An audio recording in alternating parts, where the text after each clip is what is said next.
There you go. Thank you, Mariano. Heard that. Okay.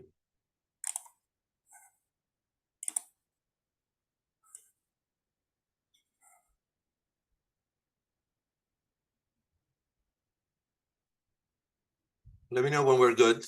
Yeah, you're good now. Thank you. Good to go? Yes, good to go. Thank you.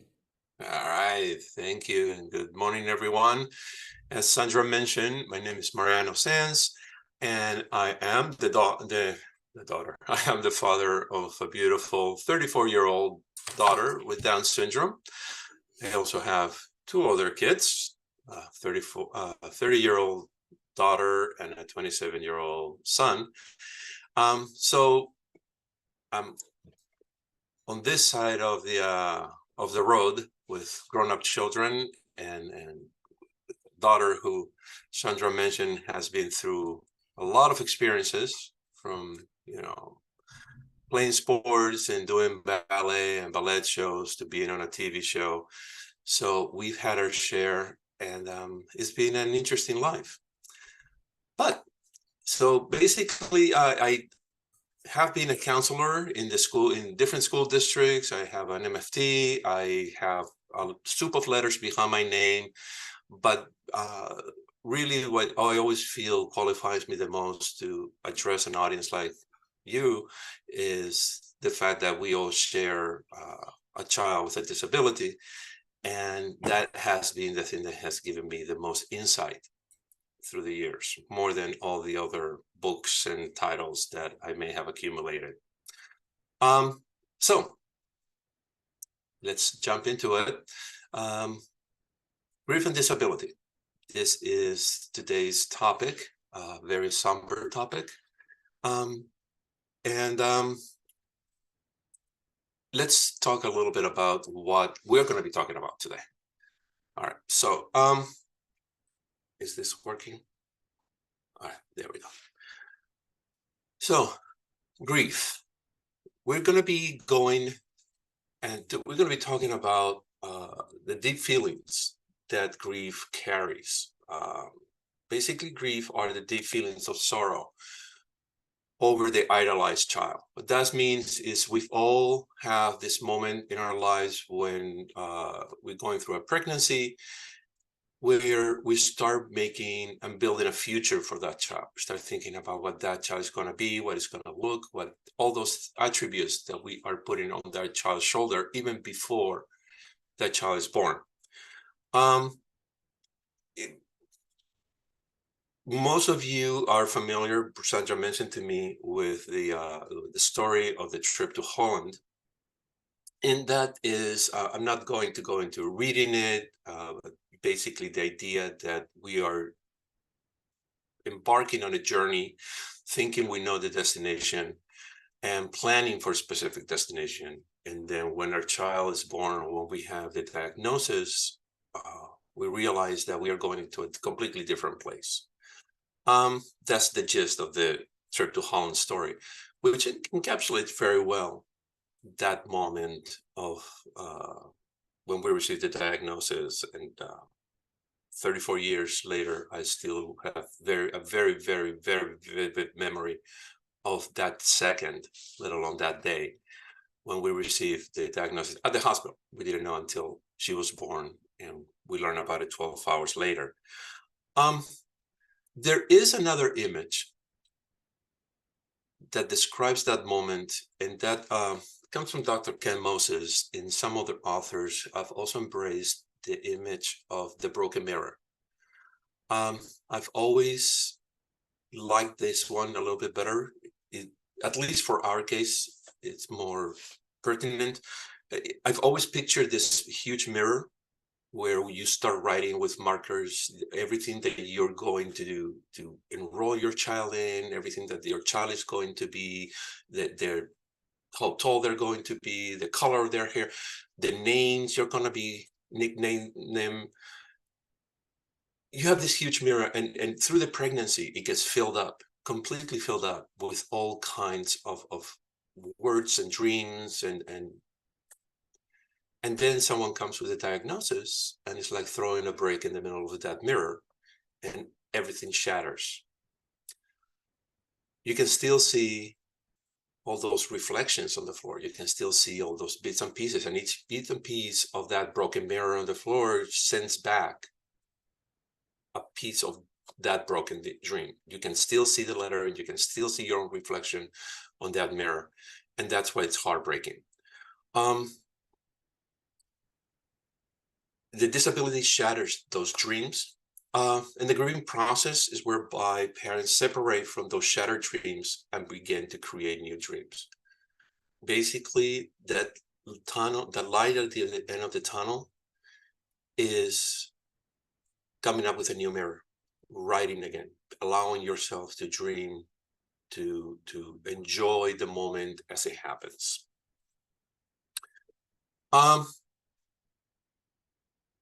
What it is, grief is a sense of isolation. No one can understand isolation, because at that moment, you feel like you're unique. No one else understands what you're going through. No one else feels like, oh my God. And then you start turning to people. You try to explain, you try to tell them how it feels to have that broken mirror, that you are in a place that you're not expected to be. And society is very uncomfortable with grief. People shy away. People don't, it's a difficult moment with friends, with family. People play it down, and they go into things that make it even worse. They try to artificially cheer the person, minimize the loss. New parents of a person with a disability will cheer up once they finish going through the grieving process, but it's not a switch that you can turn on and off. One of the things that makes us special, if I can use that word, in this group, is that we all know what that feeling feels like. We've all had that moment of grief. We had that moment of isolation, and it's very easy for us to say, remember? Yeah, okay. Sometimes that's all we need. How does it manifest? How does grief manifest? We do have physiological responses, like the loss of appetite, the increase or decrease of sleep, the lack of self-care, and those things tend to be what most people just focus on. Oh, if you just eat, just don't eat don't sleep so much, or sleep more, or take this pill, or that, and not knowing that the process, it's inside, and those are just like the surface that really don't matter. We've all heard through the years, that grief, there are stages of grief, the phases of grief. There are 1,000 different versions of this. Today, I'm going to talk about a certain phases, stages. I'm going to use the same words, some other that you may have heard before. I have selected and ordered them in what I think applies to us, to going through the grief process of having a child with a disability. It's similar, but not the same as losing a child. We've lost an idolized child, not a physical child. So the order may be a little bit different, but the gist is the same. We're going to talk about 4 different phases, basically shock, mourning, adjustment, and chronic sorrow. And we'll break down these phases into the different components that they have. But basically, this is the overview of what we're going to be talking about. My clock up.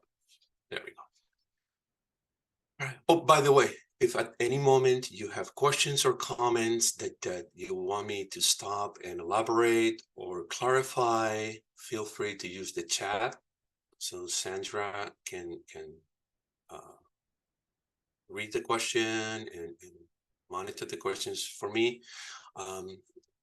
Sometimes, or if you want to wait until the end, that'll be just fine. Thank you. All right, let's talk about the very first moment of the of this process. Shock. Throughout the following slides, we're going to explore the phases, and you see that there are stages within each phase. There's a pattern to how they're built. Okay, we're going to talk about what they are, how it manifests, and how professionals or just a good friend can help during each different stage. Okay, so you're going to see the examples, you're going to see, and then you're going to see this as support, and just as a friend, just as you can do what professionals sometimes do. All right. Shock has fear behind it. Okay, the very first moment that we hear about the diagnosis, the underlying emotion is fear. It manifests itself as shock, first as confusion, then denial. We can explore it a little bit more, but I want you to keep in mind that the underlying emotion in this first phase is fear. First stage, confusion, before and after the diagnosis. Wait a minute, what are you trying to tell me? I don't understand. Explain that to me a little bit more. All that comes from the very, very first second about that. And I say, notice that I mentioned before, sometimes when the diagnosis is not very cut and clear and it doesn't happen at birth, like with Down syndrome, but in other cases like autism or other disabilities, the confusion can start way before the diagnosis is done. Usually it does. It's when the parents start noticing behaviors and things that are not, they don't make sense. And that's where the confusion starts. It's like, wait a minute, this is not, why is this happening? Until the diagnosis. And then we go into the explanation of the diagnosis. One thing that professionals unfortunately don't do very well is keep that balance between offering the needed information and overloading. I've seen so many professionals that overload with information, thinking that that is the most helpful thing they can do. And most of us stop listening after we heard Down syndrome. And the next 20 minutes that the doctor talked are a blur. But we distinctly remember the words Down syndrome coming out of that mouth. The other 30 minutes of talk, can't really remember what they said. How can we support? We can support with factual information in small doses. That is the best thing we can do for someone who just got the diagnosis. Because the next phase usually happens is denial. No, you're wrong. No, that can't. No. And the argument that subsides, it's needed. Cognitive dissonance is one of those things that people have to go through to get to the other side. And it's good that they insist and they get second and third opinions. I always encourage them. There's like, go to another doctor. The more professionals, the more people that concur, the easier and faster it is to get out of this stage. And let's not forget that denial is a self-protecting defense mechanism. It's where we go to preserve the self. It's something so shattering, so disruptive to our self that we have to protect it. And denial is a defense mechanism. Not bad for a while. So let's not minimize it. It's okay to be in denial. It's when denial prolongs itself and it becomes, the default state. How do we support? We help parents obtaining all opinions and share their attitude of hope for favorable diagnosis. Okay. I had a friend who was, trying to convince me to just give up, and no, it's Down syndrome. What? It's like, no, I don't take the little bit of hope that I have, at least for at the very beginning. Again, if there's other diagnoses like autism or other kind of diagnosis, it's like, well, maybe they are wrong. Let's find out. I'll be there with you while we are become 100% sure. And it's always very helpful.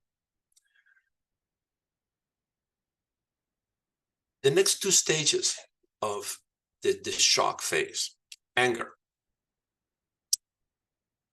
After denial, once the evidence is self-evident and there is no denying it, anger. Notice that I mentioned there that this is the first step towards acceptance. Anger is not a bad phase. Anger is a good phase to go through. Confusion and denial are static emotions. They have no energy. It's just you're reacting against something. Anger, it's an energy that can propel you forward.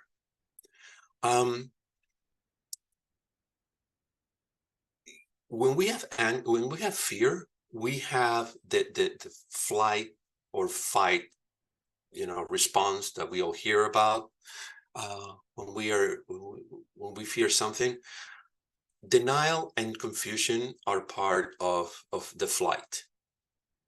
Okay, it's the avoidance side that doesn't take you anywhere. The fight response, as I mentioned, it's a set of emotions that can drive you forward if it's well focused. So first step towards attendance basically comes from the I didn't get what I wanted and someone is going to pay for this. Someone's to blame. It can't be me. It has going to be the doctors. It's going to be God. It's going to be someone in my family. It's going to be my spouse. It can be a destructive moment. It can be a destructive moment if it stays with you too long. But how do we support the person in their moment of anger? Care, gently, expose inconsistencies. Notice that this is not what the literature says. Very gentle, let them get through the moment of anger. Let's not forget that they are afraid. They're not really angry. They're afraid. And just always keep that in mind when you are supporting someone who's angry about the situation that is being dealt. Hopefully the anger doesn't last very long. And then the anger gets turned, instead of outwards, it gets turned inwards. And then the sentiments of guilt start showing up. Well, if it wasn't the doctor, if it wasn't God, if it wasn't the family, was it me? Did I do something wrong? Where did I go wrong?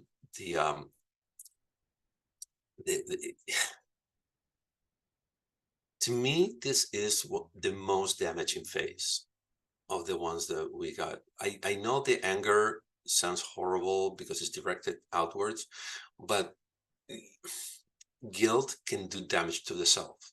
And sometimes that is the hardest one to see and the one that is going to stay with the person for the longest time. The overwhelming feeling of inadequacy, of failing as a human being, it's very, very destructive. And some people never get out of this one. And because it's not clear, it's not evident, like the anger towards others. People say, oh, they're fine, or no, come on, you'll get over it. Pat, pat, pat in the back. How do we support? We point out that the disability has nothing to do with the parent. We go back to the factual presentations. And if it does have to do anything, because there's any genetic component of that, we support them by minimizing that parental component that may have happened by chance or by sheer genetics.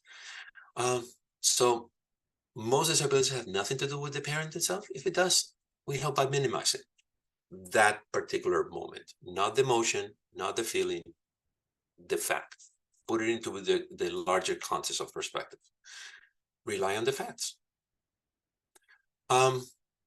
without being dismissive. Okay. All right. So these are the 4 stages that fear brings out into people. Then once we are through these 3, we go into the mourning phase. Mourning phase. The underlying feeling, the underlying emotion behind mourning is sadness. So we go from a feeling of fear, a feeling of sadness. Third stage, the false hopes stage. We get out of the anger, all that energy that anger prompted, it's geared towards, okay, I'm going to find a solution. This is, it's a little bit like denial, but okay, this time I'm gonna fix this. We guys tend to spend way too much time on this phase, but everyone goes through it. It's an overcompensation. It's the frantic search for miracle cures, for the vitamin complex that it's going to alleviate or cure. The switching of treatments, 2 weeks of that, 3 weeks of this. I'm going to find the perfect therapist, the perfect program. Someone comes and tells me that they're going to be able to, shoot the IQ by 20 points if we take the right juice. There is quackery. There are people who, they're predators who do this, but most of the time are people who are well-meant, well-intentioned, who think they have found a cure, a remedy, something that alleviates, and in reality is not. But how do we support? We support our friends by protecting them from the quackery, by doing a little bit of research ourselves into what is it that they are really promising for this, and without being confrontational, without thinking you're crazy if you think that's gonna cure your child, we try to keep them on solid ground. If what they're trying is semi-innocuous, okay, a new vitamin complex, sure, but are you still providing, regular diet, or are you still providing all the kinds of stimulation, not just rely on one source of cure, miracle?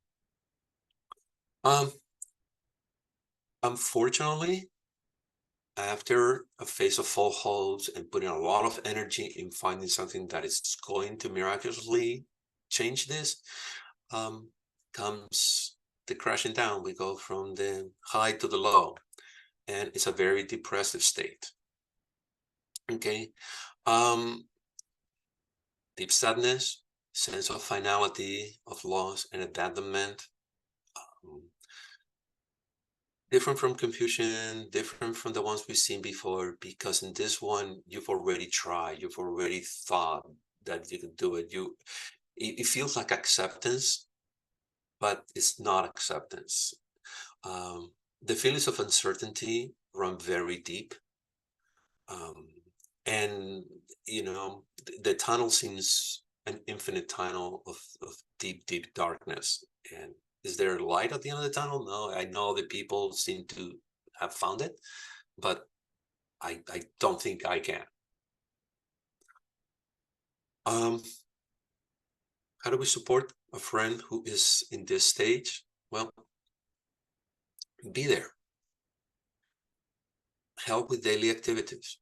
Encourage talking about the subject, maybe through a support group.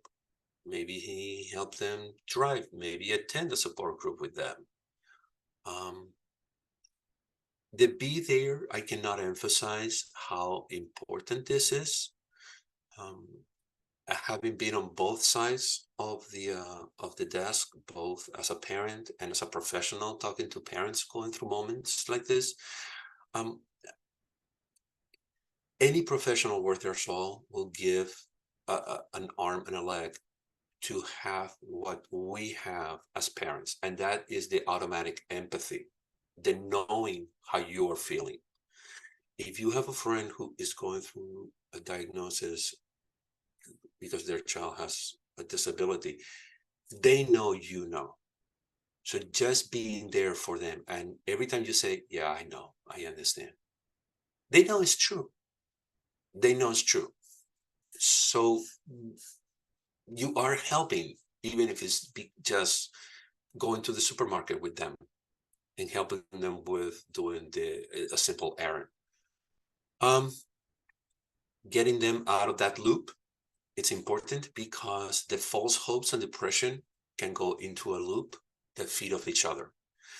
It almost like a manic depressive situation where you start frantically going after the next miracle cure, only to find out that it doesn't do what it promises and leads to a depressive state until somebody mentions the latest TikTok craze comes up and you think that you know how you're going to fix this.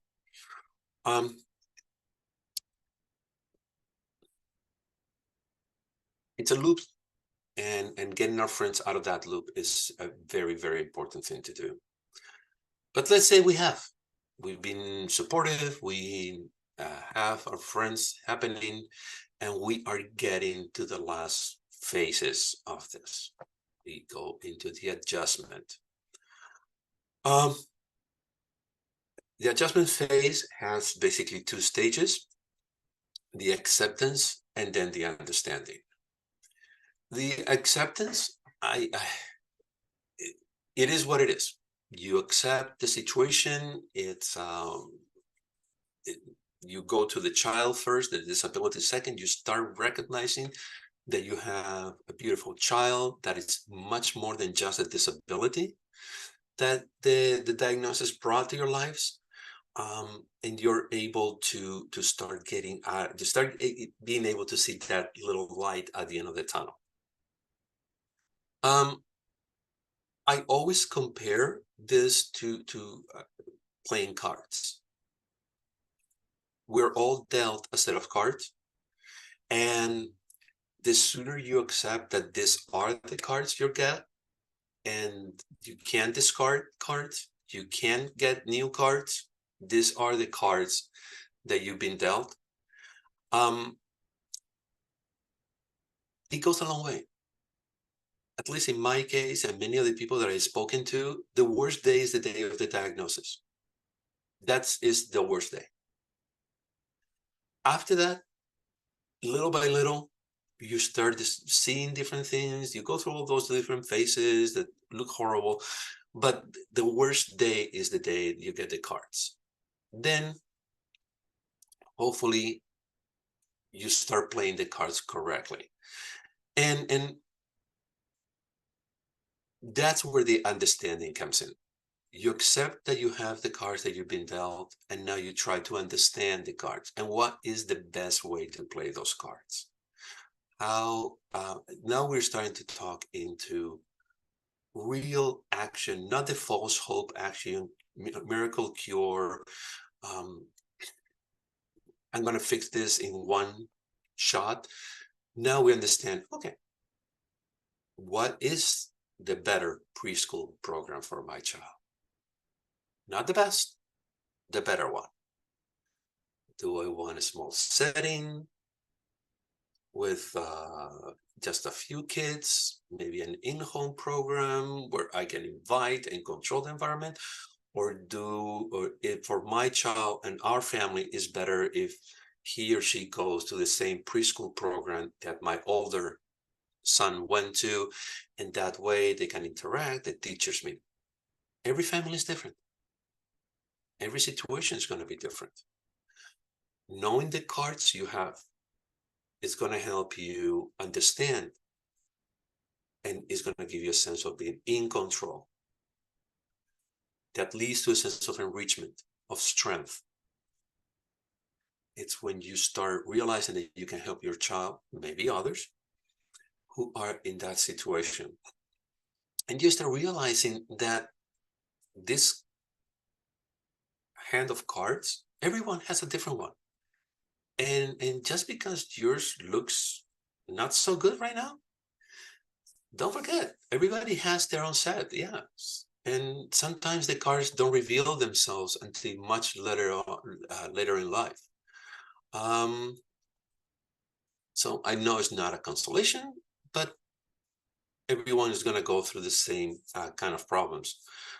The sooner you start admitting, understanding, and playing the cards with some sense, the faster your child is going to benefit from your actions.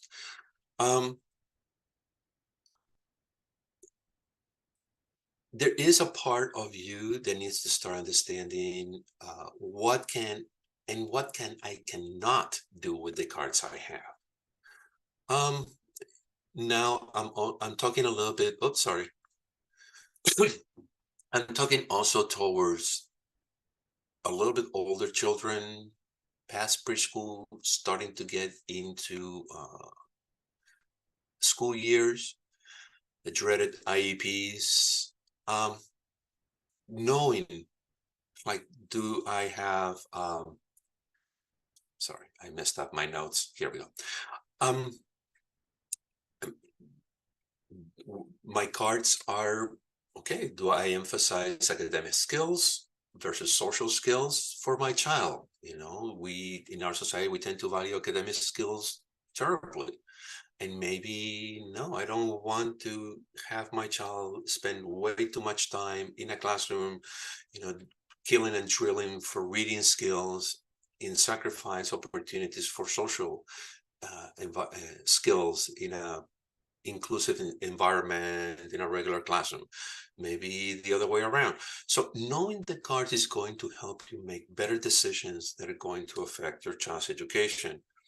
Um, things like academic skills are going to help my child learn a job better. And that's great. The more academic skills they have, the better they're going to learn a job.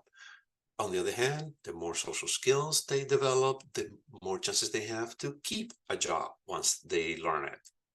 So throughout the years, you're going to be able to recognize the cards and play the cards. One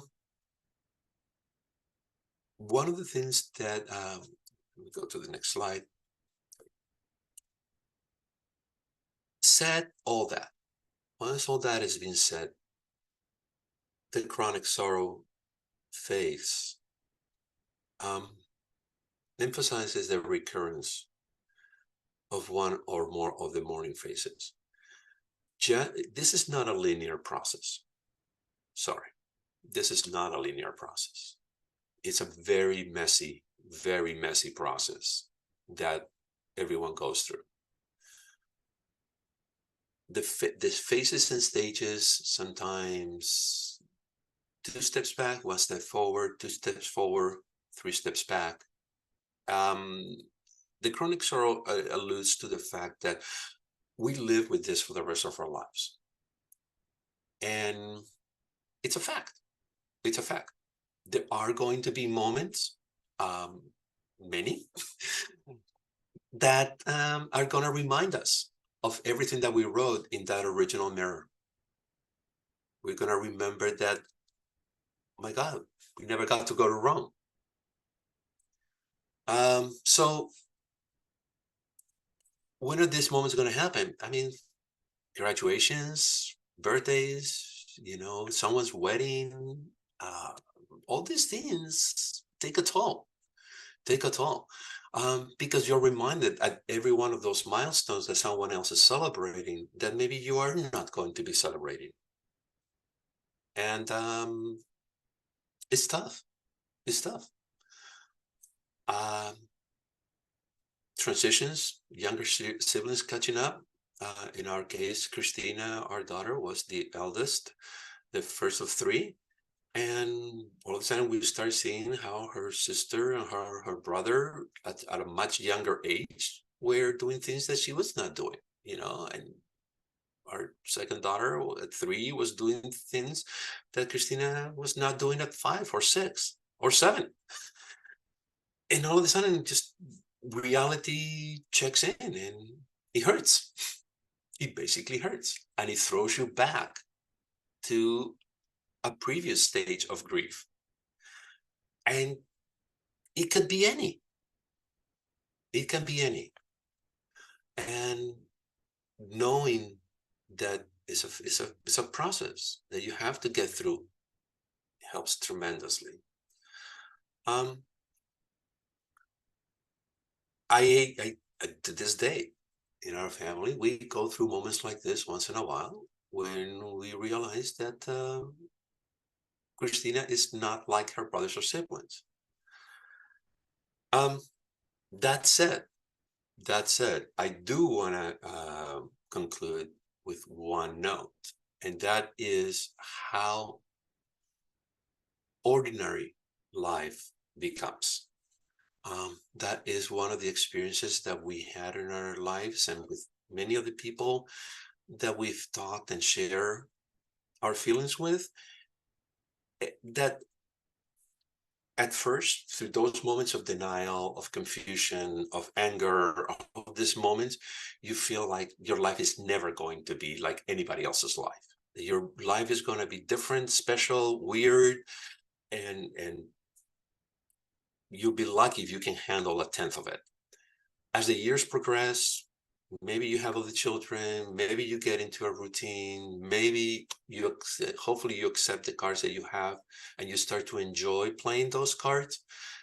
You start realizing that your life is not that different from your neighbors. Yes, you have something called IEP and they don't, but at the end of the day, your life, the day to day, is very similar to everybody else's. And that's a very positive thing. So I hope I didn't rush tremendously through this. I didn't want to make sure we have some time at the end for questions or comments, if I could. Yeah, I don't see any questions. But but everything you're talking about is so very true. Um, Mm. I wanted to say that at one point, when my son was like barely starting high school, I went to the Mhm. park to pick up my daughter because she was doing some type of sport, and I saw a young man playing football and stuff like that, and that was my dream for my son. And so I was sitting in the car just bawling. I know it's amazing when it hits you, and like you've never seen other people play football before, but that day, that moment, that kid made it Yeah, happen for you. Yeah, it took you back to that morning phase, and maybe a little bit of anger. God damn it, why is happening? And yeah, yeah. And I'm saying, like my son does play sports, Mhm. and in fact, you mentioned about the doctors, and when they gave the diagnosis, they told us that he wasn't going to walk or do much of anything. So I imagine somebody like a vegetable, like just didn't know it. But I Yeah. stopped listening when he said he wasn't gonna walk and stuff. But my son is part of a hockey team, and so he skates on ice now. So I so it, I've done a couple of trainings for professionals through the school district and things like that.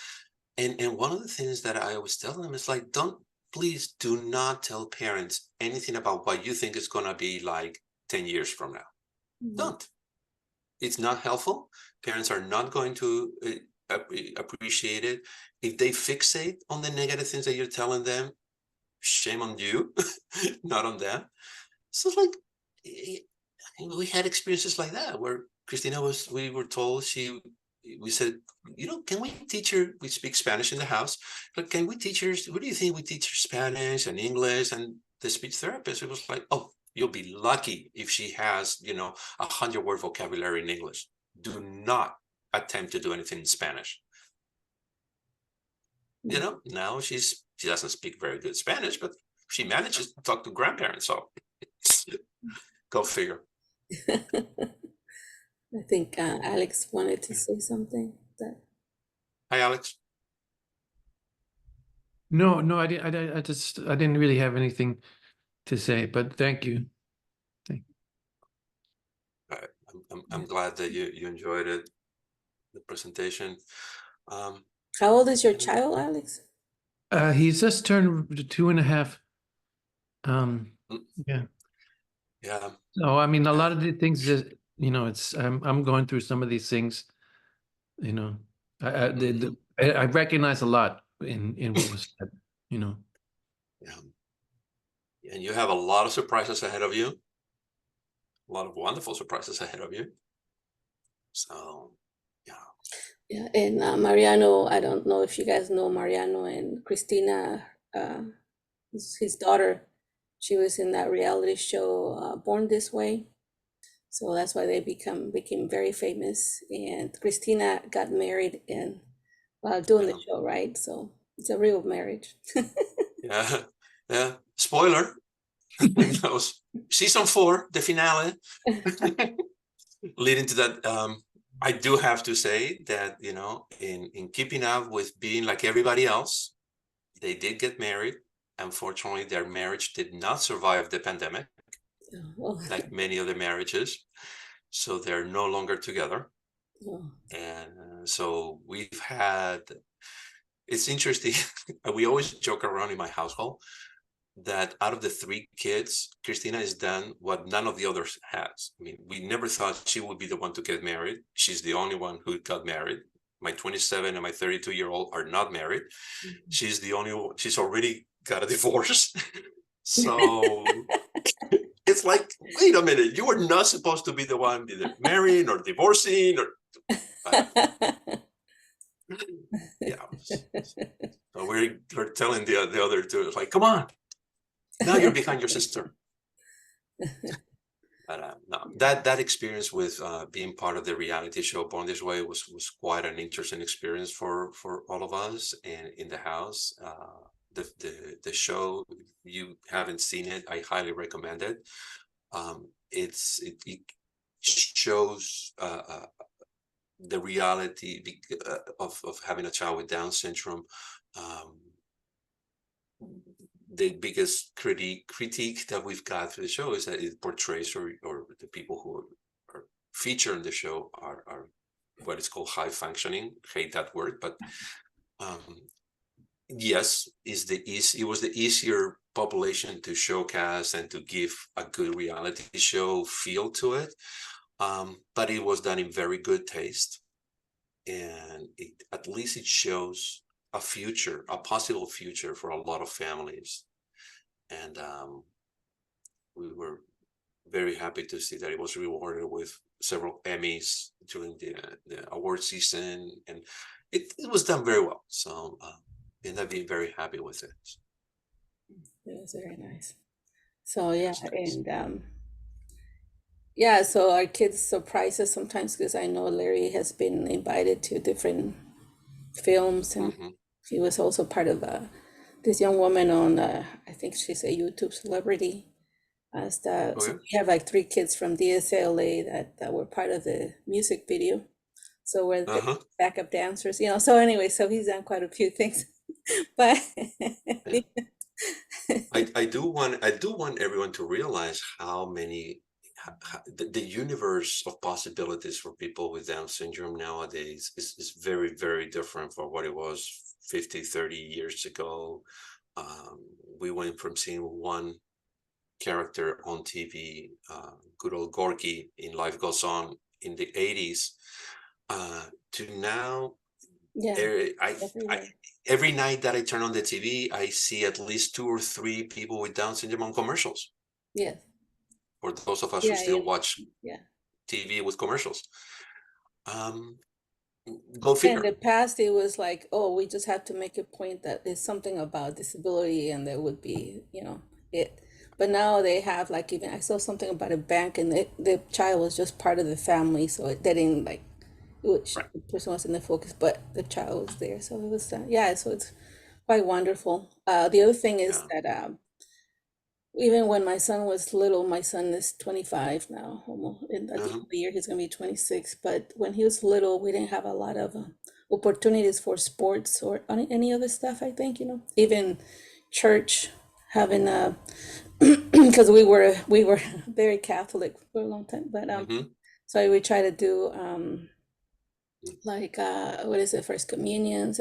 We had Yep. such a hard time because they wouldn't accept my son even at Yeah. church, or parks when we went to try to participate in programs. And so a lot of the parents even from my group, they have advocated, we have a large group of people that from I think a lot of age group, that we have advocated for a lot of things be available for our kids. And now we have Right. so many options. It's incredible how it has changed even from the time my son was little, No, so. that's 100% correct. I mean, and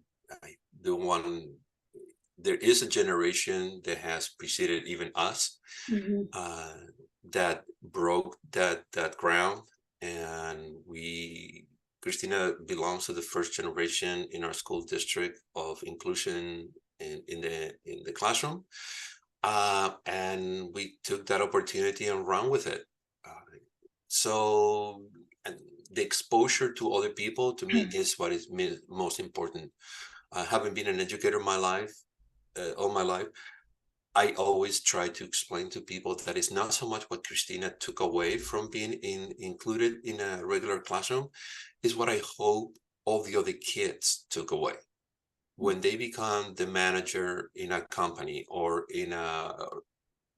at a Marshall's, anywhere, and somebody approaches them and says, "Hey, would you allow us to will you hire someone who has Down syndrome? Will you allow us to do a training program on your store, on your company?" And I hope their reaction will be, "Sure. I remember I had a classmate who had Down syndrome, and Christina was fine. Yeah, it was quirky sometimes, but sure." It doesn't come to them as a surprise. They already had the experience in their life of someone with Down syndrome. And so I've always said that inclusion classrooms are as much for our children as they are for the other regular students. Right. And does anybody else have a question or comment before we go? We have a few more minutes. I think we're pretty shy. I just, it's a shy audience.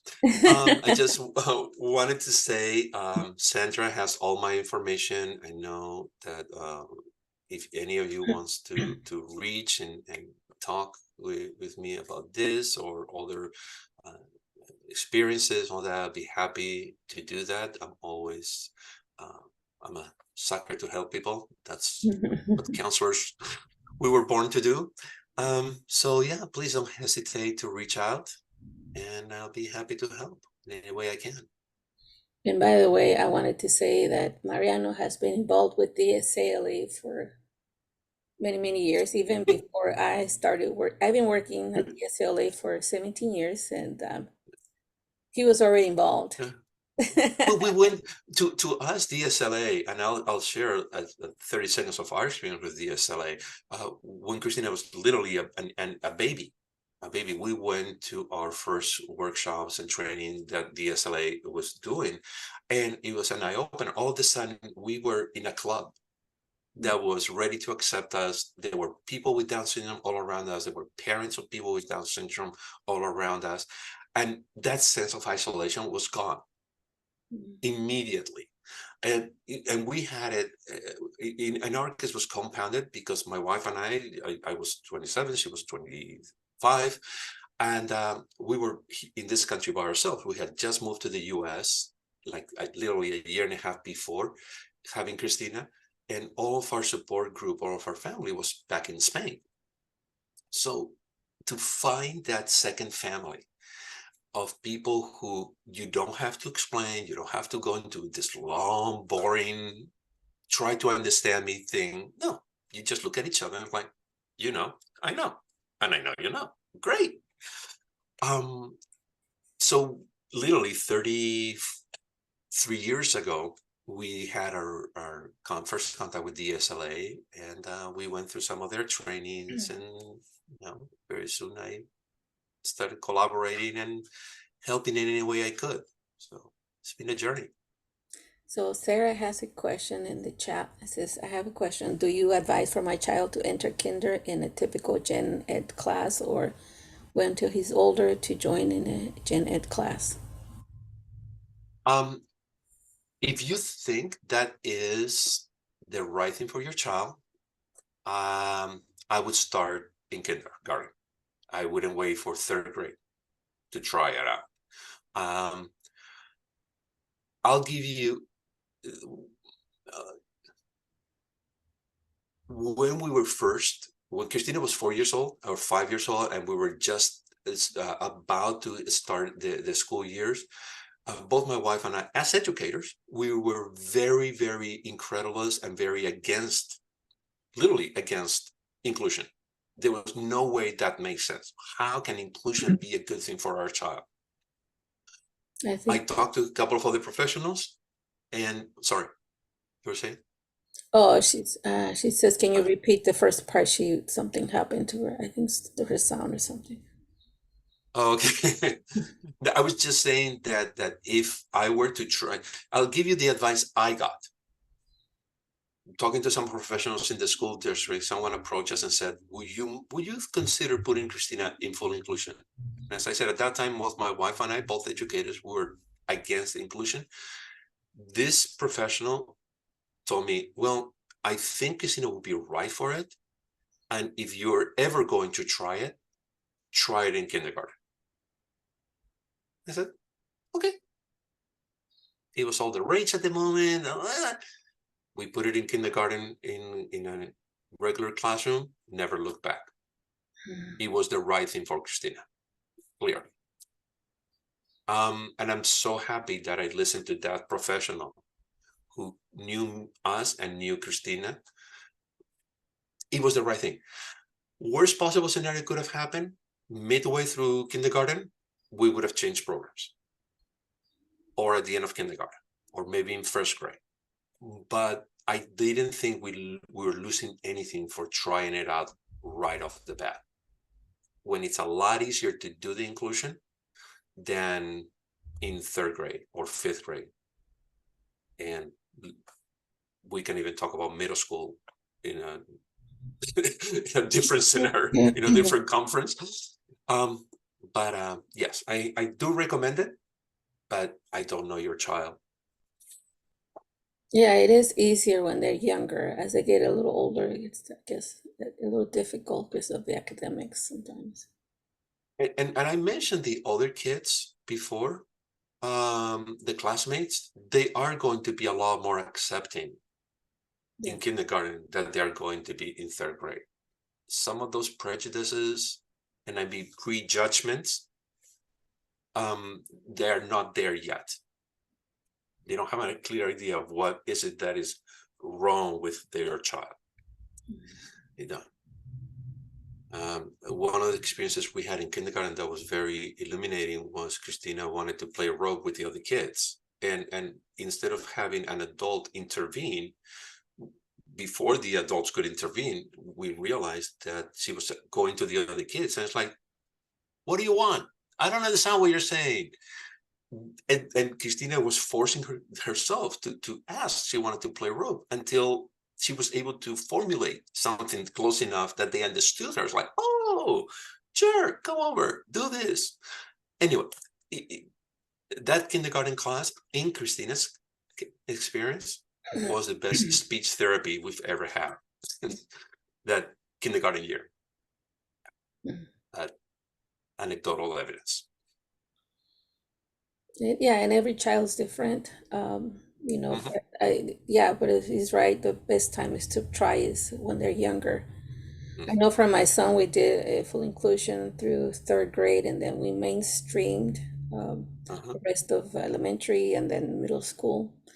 Yeah. And believe it or not, high school, he was in full inclusion.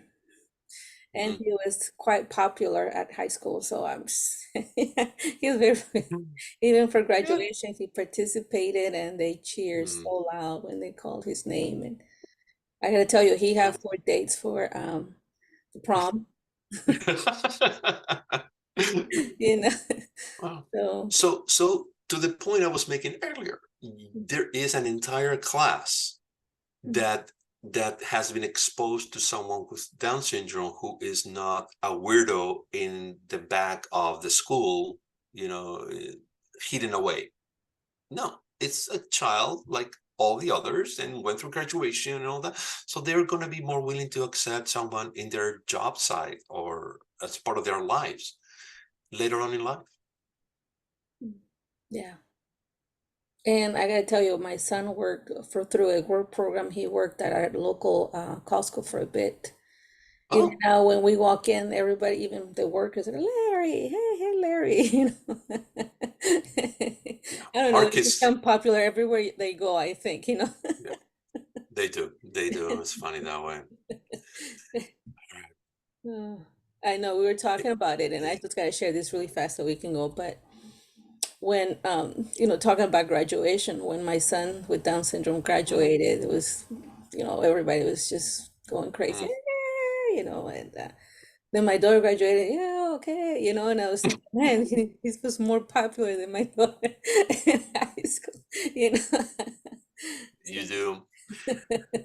They bring you certain joys that the other ones don't. Well, anyway, well, thank you so much, everyone. For Yolanda says she placed her child in general education, but it wasn't easy. She had to get a lawyer. Yeah.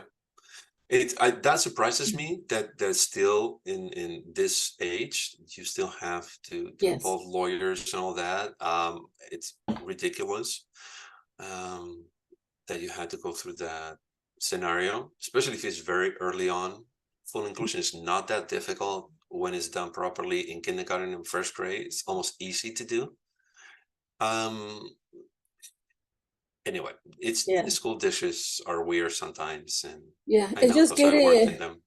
getting the supports and services, that you need. And the only fight, I think, is because they don't want to pay for those services and supports, I can go on.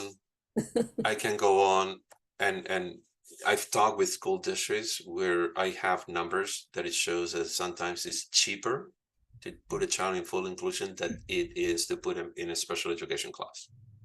Yeah. It's literally, if it comes down to the numbers, there are numbers that show that it's cheaper. So Yeah, for sure. there is no All right. there's no excuse. Thank you so much, everyone. Thank you, Mariano, for spending your morning with us. And also thank you to all the parents who joined us. We appreciate your time, and hopefully this was helpful for everybody else too, because I know it was helpful for me. And I've heard this before, and every time I hear it, it's really helpful. So I just want to tell you that. Thank you so much. And enjoy your weekend. Enjoy the rest of your weekend. And thank you, Mariano.